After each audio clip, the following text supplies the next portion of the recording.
beautiful people, welcome back to my YouTube channel. If you guys are new here, my name is Gianna Lian, and today we are reading your guys' Bookish icks.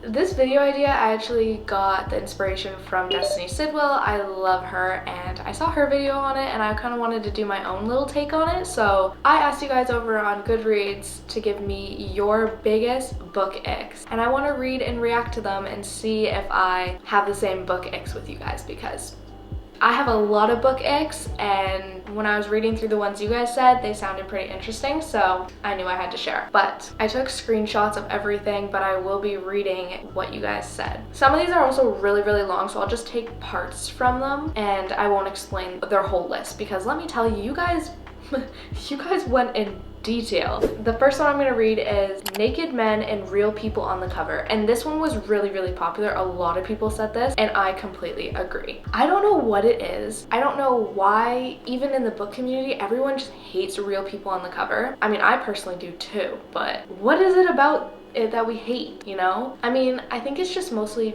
not visually appealing. It's not the prettiest covers. I don't know, there's just something about it that just looks so ugly, and it looks wrong. It looks like it's not supposed to be there. It's weird, but I completely agree with this book ick. I have the same one. Miscommunication trope in possessive men. Now, possessive men, to a certain extent, is okay, but if it goes farther than that and it's like really intense, then I'm the same way, trust me. But miscommunication, 100% agree with that. I feel like miscommunication is just such an ick for me in general, not even just in books, just in my real life, that if I'm reading about that trope or that situation going on in a book, I will put down the book. I will not read it, because it's just so annoying listening to them not know how to figure out their problems and not be mature. Like, it's such an ick of mine. When the male main character sings and I have to read the lyrics to their song and how terrible they are. Cough.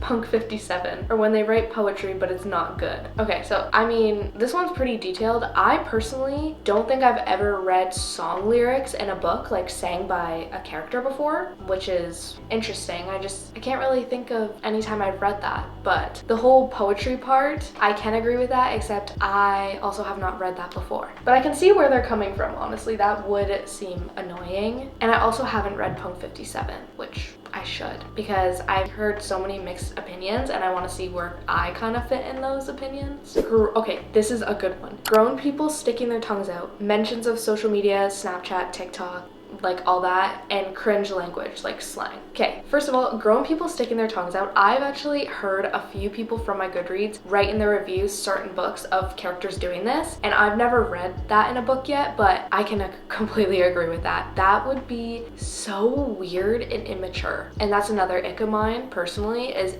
immature characters, especially if they're like in their 20s in the book. Like, you gotta mature, babe. I'm sorry. Social media, this one isn't that big of an ick for me, but I haven't read a book revolving around social media completely. I know some of the ones that I have read just mention it in certain parts, so I don't really think this is an ick of mine, because it doesn't bother me too much. But I feel like if it was overdone and really focused just on social media, I think it could be annoying, because personally for books, with me, I like to read them to kind of escape reality and not really have ideas of my real life and what's going on in my life, and I feel like social media is such a big part of that. So I feel like I read a book specifically targeted towards social media, then I feel like it could be an ick for me, because it kind of ruins the purpose of leaving reality when you're reading, if that makes sense. But surprise pregnancies, I agree with this one. It is so annoying when like you're just reading a book and then that just happens. It's like, that was not needed. Why was that thrown in there? Overuse of cute nicknames, overuse of trendy things like Booktok, lingo, etc. So I personally love cute nicknames. I just read Twisted Love by Anna Huang, and Alex would call Ava Sunshine, and that's not really a cutesy, like cringy nickname, but I personally loved it. I thought it was so personal towards their relationship, and personally I just felt like it brought the whole book together, so I like cute nicknames, I'm not gonna lie. But the overuse of trendy things like Booktok and lingo, that's kind of connecting back to the other one. But I do agree with that because it kind of puts a timestamp in the book, and I don't know. I don't really like to know the timeline of books that I read. Oh, so this person's opinion is definitely an unpopular one compared to a lot of the people in the book community, but they said, I personally don't like reading smut. I know that's an unpopular opinion. And honestly, I am kind of the same way. I don't mind it, but if a book is fully revolved around just smut, then yes, it's a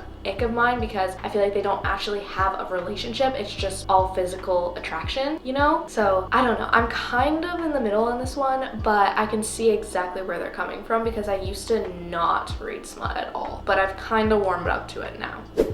When someone tries to be seductive, but it just turns out gross. Agreed. This is a perfect example of The Sweetest Oblivion because that is a mafia romance that I decided to read. It's really, really popular, but oh my gosh, they literally would try to the guy would try to be like seductive and like possessive, but it just was so cringy and it was just so gross. Like, ugh, biggest ick. Ooh, this is a good one. When chapters are too long. Yes, it is one of my biggest icks. I think just reading really, really long chapters just steers you away from the book and you want to keep reading. For If You Had Been With Me, I just read that. The chapters were so short that I literally flew through the whole entire book because I was like, oh, it's just one more chapter. It's just one more chapter because the chapters were only a few pages long. So I feel like when the chapters are so long, you're just reading forever and ever and ever, and it just makes you get bored, in my opinion. The not like other girls trope. And I agree with this. I think some authors try to make a character that is completely different from all the other characters in other romance and rom-com books, but if they purposely try to be out there and so different from everyone else in the book, it just kind of gets annoying. It's like, we get it, like,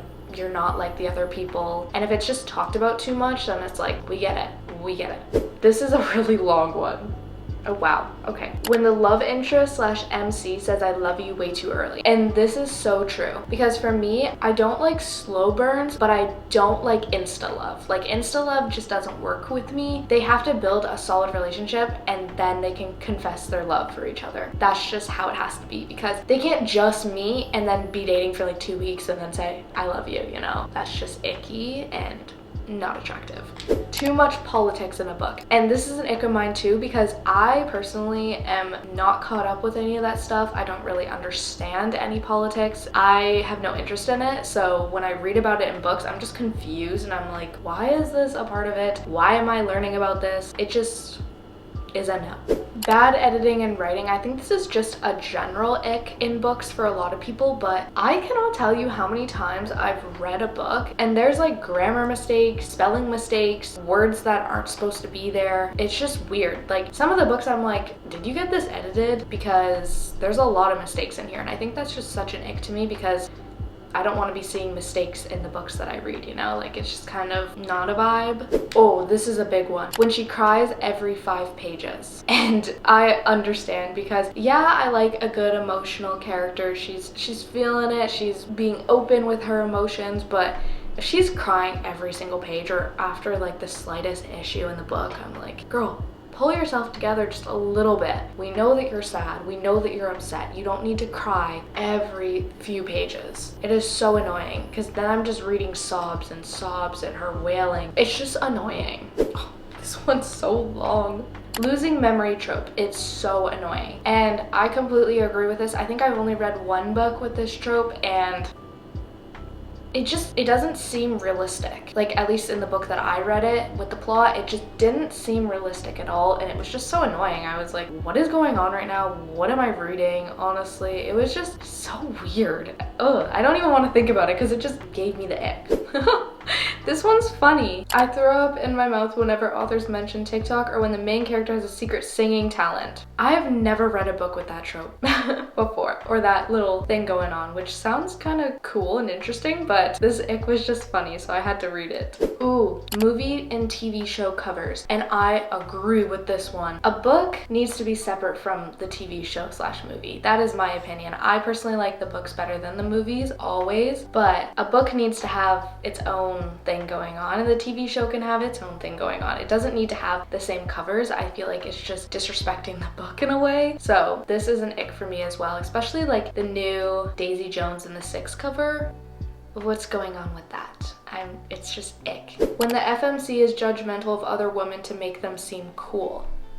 I agree with this one. Preferably for me, I feel like when women are with other women in the book, they should be hyping each other up. They should be helping each other out like all women should do. So that whole like petty stuff of being better and making someone look bad so you're better, it just doesn't fly with me. I feel like that is just so disrespectful, and specifically reading about it in books just makes me really angry. That's definitely an ick for me. Ooh, when the book is just about the two main characters and their love story, it feels like they don't have a life outside of their relationship. Be a little realistic, for God's sake. And I do agree with this. I feel like I've read a few books like this, surprisingly, and I never noticed until I just read this ick. But yeah, no, I completely agree with that. Some books, now that I'm realizing it, it was just focused on the relationship. They had like no other friends in the book. They had no family outside the book. They didn't have anyone else except for each other, and it was just revolved around them. That's it. It shared nothing else. And I'm pretty sure they just like stayed in their apartment the whole time too. So it was just super weird and boring. Like, they need to have a life outside of just each other, you know? Ugh. This is the last one I'm gonna read. Tragic backstory, but they only mention it once. Yes. Specifically for me, I don't have the best memory when I read books. I don't know why, but if they mention a tragedy at the beginning of the book and then they mention it again at the end or like somewhere in the middle, but they have nothing else mentioned about it, they just briefly say it at the beginning, I'm not gonna remember what happened. And then I'm gonna have to go find where it said the tragedy at the beginning, because I'm not gonna remember something that many pages ago, especially if it didn't really stick out to me, you know? But if they mention it and then they slowly build on it throughout the book, that is fine. But you can't just mention something at the beginning and then not mention it ever again, because I'm gonna forget. I don't know, it's just not enjoyable. If it's that significant, you want to include it more than once. Just saying. But I think that is all of these that I'm gonna read. I did read most of them, but thank you guys so much for participating in this. I love including you guys into my videos. I feel like it makes it so much more personal and we can actually connect more in a way. So I really enjoyed reading your guys' book X, and I hope I shared some of mine and my opinions on them, because there's a lot of book X out there and some of them I didn't even know I had until I read your guys's. So thank you guys so much for watching today's video. I really hope you guys enjoyed. If you guys did, please make sure you like, comment, subscribe, all that YouTube stuff you guys know how to do. And with that, I hope you guys are having an amazing, wonderful day, and I will see you next time. Bye!